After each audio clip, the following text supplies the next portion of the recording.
નમસ્તે વિદ્યાર્થી મિત્રો.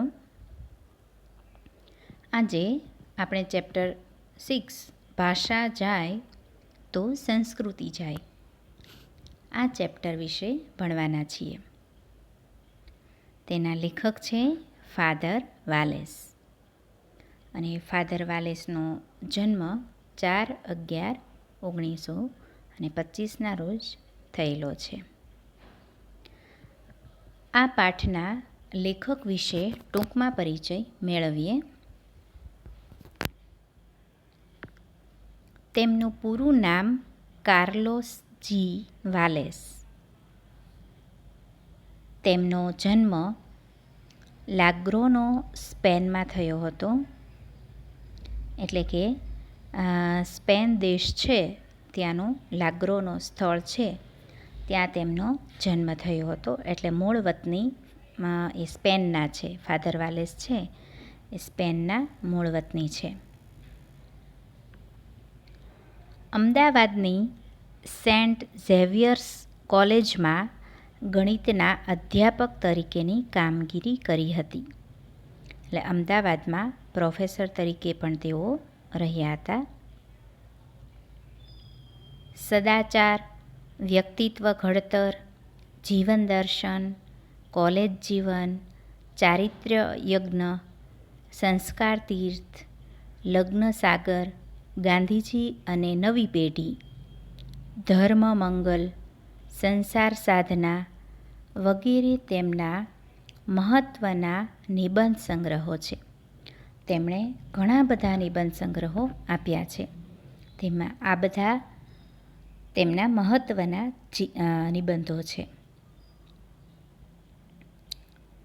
તેમના ગુજરાતીમાં સાદગીની શોભા છે. તેમને રણજીતરામ સુવર્ણચંદ્રક એનાયત થયો છે. તેમનો જે ગુજરાતી નિબંધ છે સાદગીની શોભા તેને રણજીતરામ સુવર્ણચંદ્રક પ્રાપ્ત થયો છે.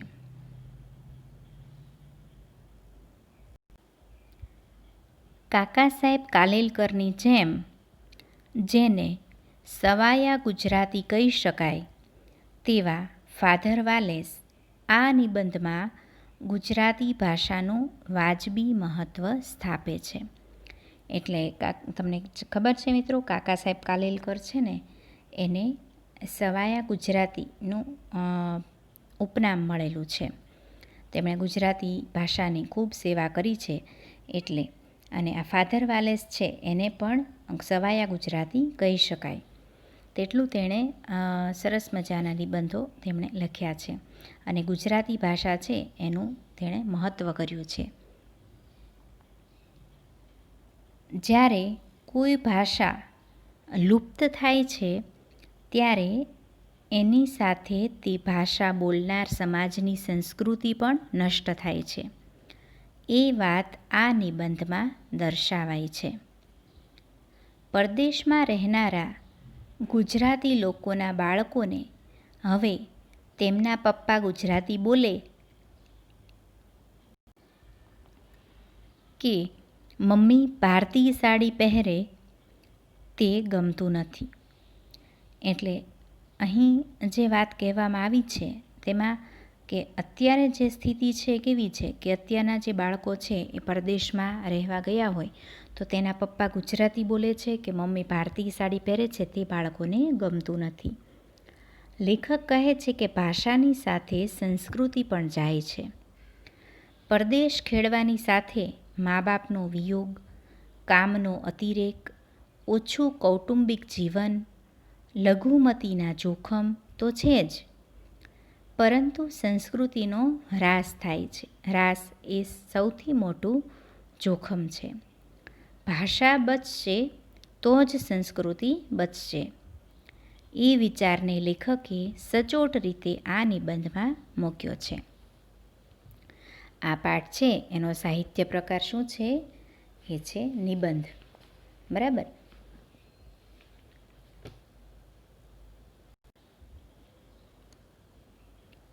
તો હવે આપણે આ પાઠને વિસ્તારથી સમજીએ.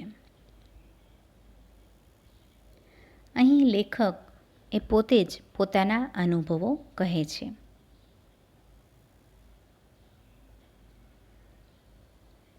મારી લંડનની એક મુલાકાત દરમિયાન હું એકવાર એક ગુજરાતી મિત્રના ઘેર એની સાથે વાતચીત કરતો હતો.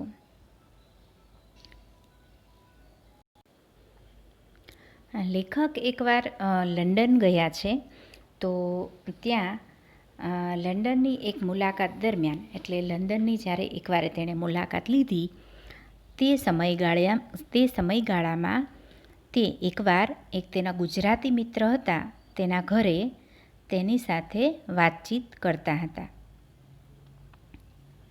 અમે બંને ગુજરાતીમાં વાતો કરતા હતા. એટલે લેખક અને તેના મિત્ર એ બંને ગુજરાતીમાં વાતો કરતા હતા. એમાં મિત્રનો મોટો દીકરો આવ્યો. કંઈક કહેવા ગયો, પણ અમને ગુજરાતીમાં વાત કરતા જોઈને એ જરા ઊભો રહ્યો. એટલે લેખક અને તેના મિત્ર એ બંને ગુજરાતીમાં વાતચીત કરતા હતા. ત્યાં અચાનક એ લેખકના મિત્ર છે એના ઘરે ગયેલા, એટલે એનો મોટો દીકરો આવ્યો, કંઈક કહેવા માટે આવ્યો તેના પપ્પાને. પરંતુ આ બંને ગુજરાતીમાં વાતો કરી રહ્યા હતા, તો તે કંઈક કહેવા ગયો પણ અટકી ગયો. એને બંનેને ગુજરાતીમાં વાત કરતા જોયા અને ઊભો રહી ગયો. મોં ઉપર અણગમો બતાવ્યો. એટલે તેના મોઢા ઉપરથી સાફ સાફ દેખાઈ રહ્યું હતું કે તેને એ ગમ્યું ન હતું. અણગમો એટલે જે ગમતી વાત ન હોય તેને અણગમો કહેવાય. તો તેના મોં ઉપર અણગમો બતાવ્યો એના દીકરાએ. પછી મારી હાજરીમાં જ પોતાના બાપને અંગ્રેજીમાં કહ્યું. પછી એને ગમ્યું નહીં, એ બંને ગુજરાતીમાં વાત કરતા હતા ને તો. અને લેખક કહે છે કે હું ત્યાં જ હતો અને મારી હાજરી હતી, અને છતાંય તેના પિતાને તેમણે અંગ્રેજીમાં કહ્યું. શું કહ્યું અંગ્રેજીમાં? કે ફાધરની સાથે શું કામ ગુજરાતીમાં બોલો છો? એમને અંગ્રેજી આવડે છે. અને ગુસ્સાથી પીઠ ફેરવીને ત્યાંથી ચાલી ગયો. એટલે તેમણે એના પિતાજીને કહ્યું કે ફાધરની સાથે તમે શું કામ ગુજરાતીમાં વાત કરો છો એમ.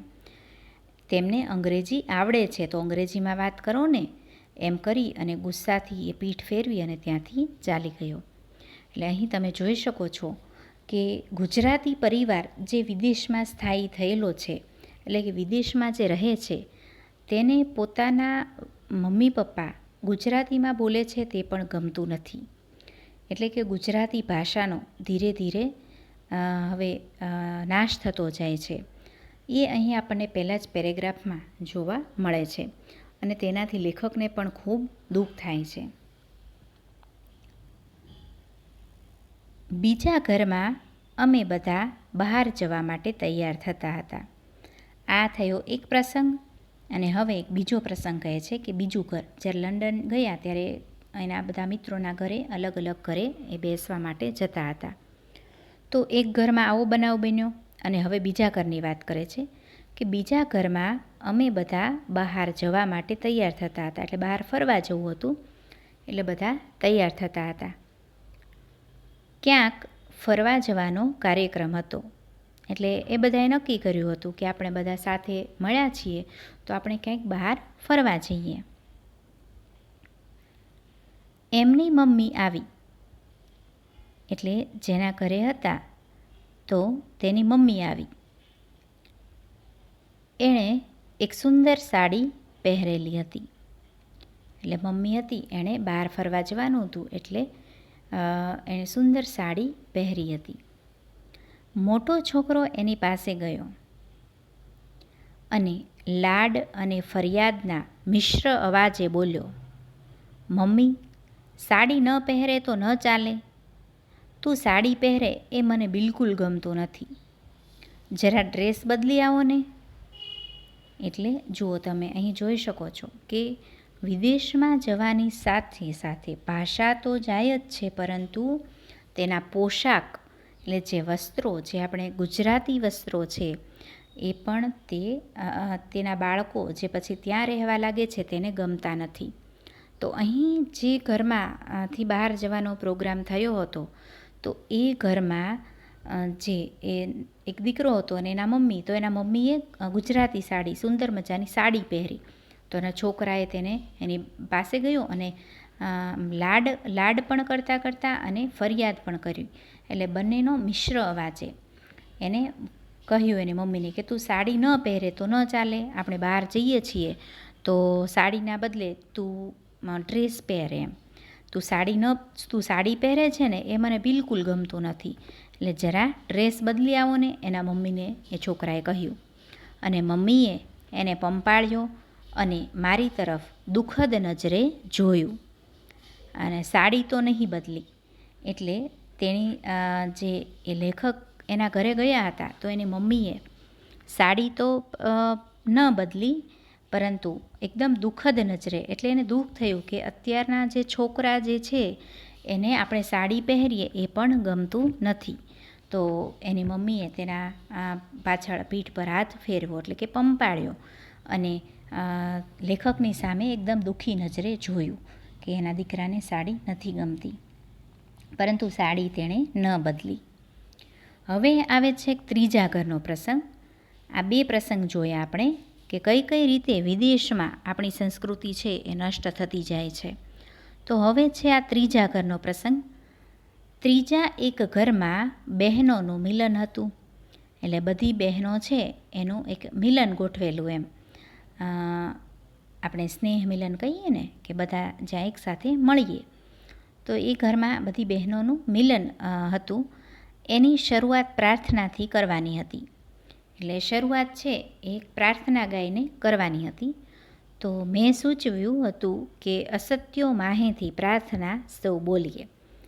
એટલે લેખક પણ ત્યાં હાજર હતા અને તેમણે એને સૂચન કર્યું, એટલે કે કહ્યું કે આપણે સૌ અસત્યો માહેથી પ્રાર્થના સૌ બોલીએ. તમે સાંભળી છે મિત્રો એ પ્રાર્થના કે અસત્યો માહેથી પ્રભુ પરમ સત્યે તું લઈ જા, ઊંડા અંધારેથી પ્રભુ પરમ તેજે તું લઈ જા.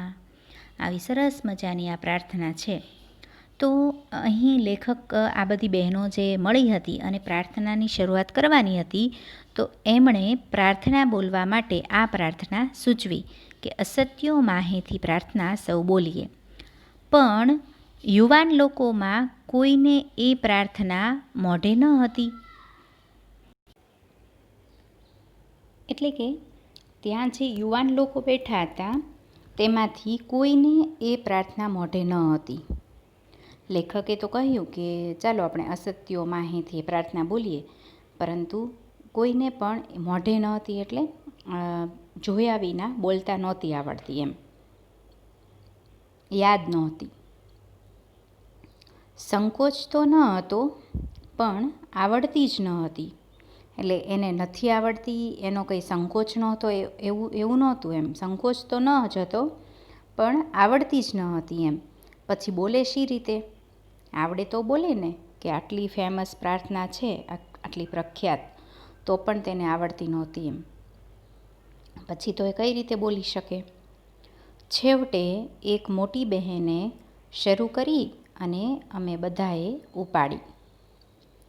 એટલે ત્યારે જે બધી બહેનો ભેગી થયેલી એનું મિલન હતું એમાં, તો એ બધી બહેનોએ એમાંથી કોઈને નહોતી આવડતી. એક મોટી ઉંમરના થોડા બેન હતા, તો એમણે પ્રાર્થના શરૂ કરી અને અમે બધાએ ઉપાડી. એટલે પાછળ ઉપાડવી એટલે ઝીલવી. એટલે એક બેન ગવડાવે અને પાછળ બીજા ગાય, તેને કહેવાય કે ઉપાડી. ઉપનિષદની એ પ્રાર્થના વિશ્વવિખ્યાત છે. એટલે આપણા ઉપનિષદ વિશે તો તમે જાણતા જ હશો. તો આપણા ઉપનિષદ જે છે, વેદોના પુસ્તકો છે, ધાર્મિક પુસ્તક બધા, એને ઉપનિષદ કહેવાય, બરાબર. તો એ ઉપનિષદ છે એ ઉપનિષદની આ પ્રાર્થના વિશ્વવિખ્યાત છે. એટલે ખૂબ જ જાણીતી પ્રાર્થના છે આ.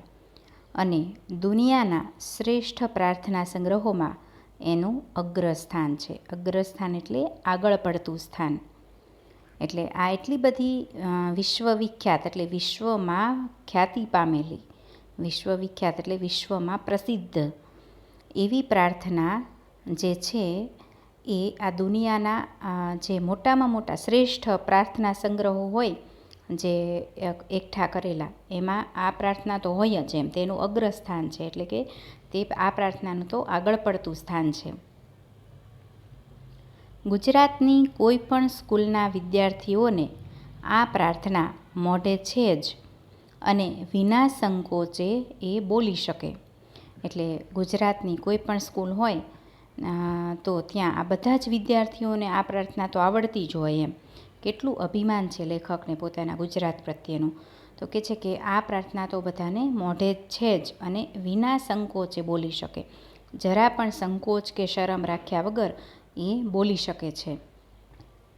પણ પરદેશની એ ગુજરાતી બાળાઓને એ આવડતી ન હતી.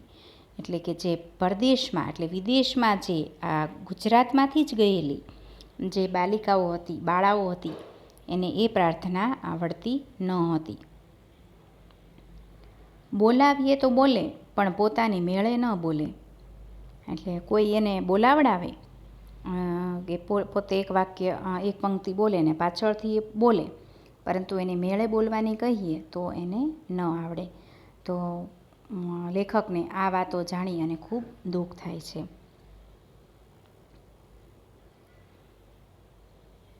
સાડી પણ પશ્ચિમના ભદ્ર સમાજમાં એક રુચિકર, પ્રતિષ્ઠિત, કલાત્મક વેશ ગણાય અને ભારતીય સ્ત્રીઓ એમની આગવી છટાથી સાડી પહેરીને આંતરરાષ્ટ્રીય સંમેલનોમાં જાય ત્યારે ખૂબ શોભે અને ખૂબ વખણાય. એટલે વિદેશી લોકોમાં સાડી પહેરવાનું આવતું જ નથી. એટલે એને તો ટી શર્ટ કે ટોપ, જીન્સ આ બધું જ એના પોશાકો હોય છે. પરંતુ જે અહીંની જે ગુજરાતની અને ભારતની જે સ્ત્રીઓ છે તો એ એની આગવી છટાથી, છટા એટલે શૈલી, એની આમ અલગ જ સ્ટાઇલથી જે આપણે જોઈએ છે કે ભારતમાં પણ જેમ જેમ અલગ અલગ પ્રદેશ હોય તેનો પહેરવેશ પણ અલગ અલગ હોય. મહારાષ્ટ્રનો સાડી પહેરવાનું, મહારાષ્ટ્રની જે સાડી પહેરવાની સ્ટાઇલ છે એ અલગ હોય, ગુજરાતની અલગ હોય, બંગાળની અલગ હોય. એવી રીતે જે ભારતમાં અલગ અલગ પ્રદેશો છે એની સાડી પહેરવાની સ્ટાઇલ અલગ હોય છે. તો પશ્ચિમના જે દેશો છે એમાં આ બધું એકદમ આમ જાણે એક કોક કલાત્મક વેશ હોય ને એવું એ લોકોને લાગે કે સાડી છે એ કે પશ્ચિમના ભદ્ર સમાજમાં, એટલે જે આમ પોતાને આમ શિષ્ટ સમાજ માનતા હોય કે અમે જ ભણેલા ગણેલા અને શિષ્ટ છીએ એમ. તો એવો ભદ્ર સમાજ જે છે આખો, એમાં તો એક રુચિકર એટલે આમ કે એક ગમતી અને પ્રતિષ્ઠિત અને કલાત્મક વેશ ગણાય.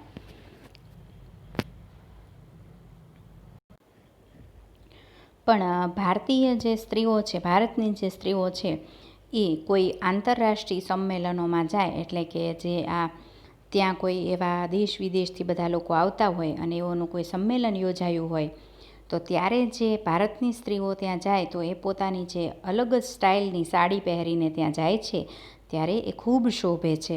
એટલે ખૂબ સુંદર લાગે છે અને ખૂબ વખણાય છે. એટલે તેને ખૂબ વખાણ થાય છે તેના. સાડી ખરેખર શોભે છે અને પરદેશમાં પણ એની પ્રતિષ્ઠા છે. એટલે સાડી છે એ પહેરવાથી ખરેખર એક સ્ત્રીને સાડી શોભે એટલું બીજું કશું જ શોભતું નથી. તો સાડી એ ખરેખર શોભે છે અને પરદેશમાં એટલે કે વિદેશમાં પણ એની ખૂબ પ્રતિષ્ઠા છે. પ્રતિષ્ઠા છે એટલે કે આબરૂ છે. આપણે જે ભારતીય લોકો જે વિદેશમાં સાડી પહેરીએ છીએ, હવે તો વિદેશી સ્ત્રીઓ પણ અહીં જ્યારે ભારતમાં આવે છે તો આપણે એને સાડીમાં જોઈએ છીએ. એ પણ ગુજરાતી સાડી પહેરવાનો પ્રયત્ન કરે છે. એ લોકો એને એક આબરૂ માને છે. પણ પોતાની મમ્મી સાડી પહેરે એ પેલા લંડનવાળા ગુજરાતી છોકરાને ગમતું નથી. એટલે વિદેશવાળાને તો ખૂબ જ ગમે, જે આપણા ભારતીય પ્રજા જે ત્યાં છે એ લોકો સાડી પહેરે તો એને ખૂબ પ્રતિષ્ઠિત વ્યક્તિ માને એ લોકો.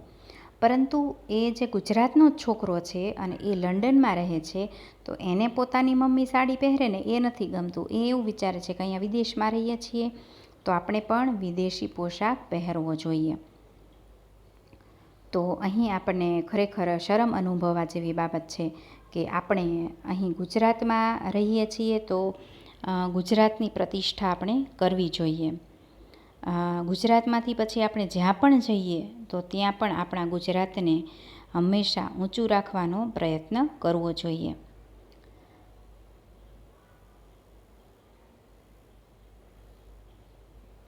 અને મોટી વાત તે ભાષાની.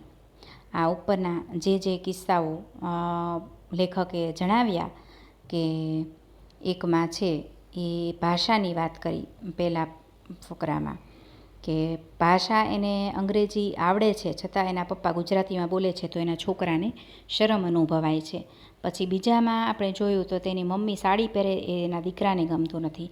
અને ત્રીજા પ્રસંગમાં જોયું કે એને વિશ્વની શ્રેષ્ઠ પ્રાર્થનાઓમાંની એક પ્રાર્થના છે સત્યો માહીથી, જે આપણા ગુજરાતી જે યુવાનો વિદેશમાં સ્થાયી થયા છે એમને આવડતી નથી. તો અહીં લેખકને થોડું એમ થાય છે કે આ તો થઈ પહેરવેશની અને બોલીની વાત, પણ ખરેખર હવે વાત આવે છે કે મોટી વાત છે ભાષાની. કે પોતાના બાપને ગુજરાતીમાં બોલતા સાંભળીને દીકરાને ગુસ્સો ચડે તો પોતે ગુજરાતીમાં બોલશે ખરો? અહીં લેખક સરસ વાત કરે છે કે ભાષા જે આપણે ગુજરાતમાં મોટા થયા છીએ અથવા તો ભારતમાં રહીએ છીએ તો ભારતીય ભાષા જે આપણી મૂળ ભાષા છે એ આપણને આપણા પિતાજી બોલતા હોય તો પણ ગુસ્સો આવે તો એ પોતે વ્યક્તિએ બોલી શકે ખરો? વાંચશે ખરો? વાપરશે ખરો? આપણને પ્રશ્ન કરે છે લેખક કે જે એના પિતાને જે ભાષા સાંભળી અને દીકરાને ગુસ્સો આવે છે તો એ ક્યારેય ગુજરાતીમાં બોલશે ખરો? એ ક્યારેય પણ ગુજરાતી સાહિત્ય વાંચશે ખરો? કે ગુજરાતી વસ્તુઓ કે કોઈ પણ ગુજરાતી જે કંઈ પહેરવેશ છે એ બધું વાપરશે ખરો? તો થોડું ઘણું ગુજરાતી તો તેને આવડે છે. નાનપણથી ઘેર સાંભળતો અને સ્કૂલમાં કે સ્કૂલની બહાર થોડું પણ શીખતો. એટલે નાનપણથી જ એને થોડું ઘણું ગુજરાતી તો આવડે જ છે કે પોતાના ઘરે સાંભળતો હોય કે સ્કૂલમાં સાંભળતો હોય અને સ્કૂલની બહાર પણ એ થોડું ઘણું શીખતો હોય. અત્યારે એ ગુજરાતી સમજે છે, અશુદ્ધ બોલે અને નહીં લખે એવી પરિસ્થિતિ છે. પરદેશમાં દેશી ભાષા સચવાતી નથી. અહીં લેખક આપણને જણાવે છે કે એ અત્યારના જે પરિવારમાં મોટા ભાગે બધાને એવું થાય કે આપણે ઇંગ્લિશ મીડિયમમાં ભણાવીએ. એનો કોઈ વાંધો નથી, ઇંગ્લિશ મીડિયમમાં ભણાવવા જોઈએ, પરંતુ સાથે સાથે આપણી ગુજરાતી ભાષા છે એનું પણ જતન કરવું જોઈએ. ગુજરાતી ભાષા ભૂલી ન જાય એનો પણ ખ્યાલ રાખવો જોઈએ, કેમ કે તે આપણી માતૃભાષા છે.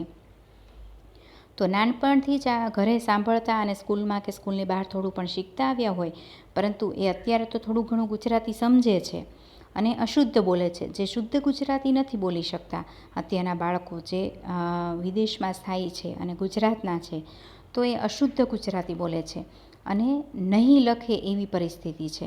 એટલે કે હવે એ લખી તો શકશે જ નહીં, એ લખશે તો ઇંગ્લિશ જ, એને ગુજરાતી લખવામાં પણ કે હવે તકલીફ પડશે. અને પરદેશમાં જે દેશી ભાષા છે એ સચવાતી નથી. ખરેખર પરદેશમાં જાય છે બાળકો અને ત્યાં આપણી ભાષા છે એ સચવાતી નથી, આપણી ભાષાનું જતન થતું નથી. તો અહીં આપણે આ ચેપ્ટર અટકાવીએ છીએ અને હવે પછીનું ચેપ્ટર છે આપણે નેક્સ્ટ લેક્ચરમાં પૂરું કરશું. Thank you.